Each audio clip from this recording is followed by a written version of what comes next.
La réunion a été retransmise à la télévision. Devant son ministre des Affaires étrangères, Vladimir Poutine se montre préoccupé. Y a-t-il une chance de parvenir à un accord avec nos partenaires sur des questions clés?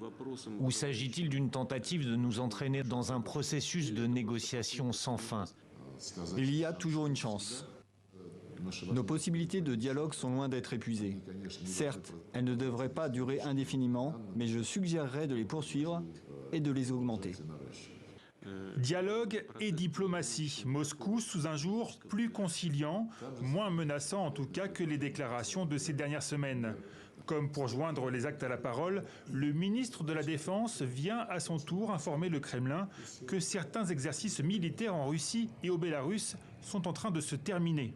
Information aussitôt démentie par Washington, les Américains persistent à présenter comme imminente une invasion de l'Ukraine et accusent au contraire la Russie d'avoir renforcé ses effectifs dans la région ce week-end.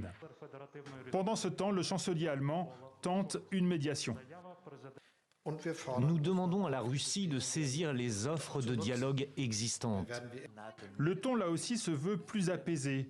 Olaf Scholz ne menace plus la Russie comme il l'a fait juste avant de partir de lourdes conséquences en cas d'attaque. Mais à ses côtés, Volodymyr Zelensky persiste et signe. Le président ukrainien veut que son pays intègre l'OTAN, seule façon, affirme-t-il, de garantir sa sécurité. Tout ce que ne veulent pas les Russes. Rien de nouveau, mais le simple fait de rappeler la cause principale de cette crise ukrainienne pourrait suffire à éloigner toute chance de dégel entre les Occidentaux et Moscou.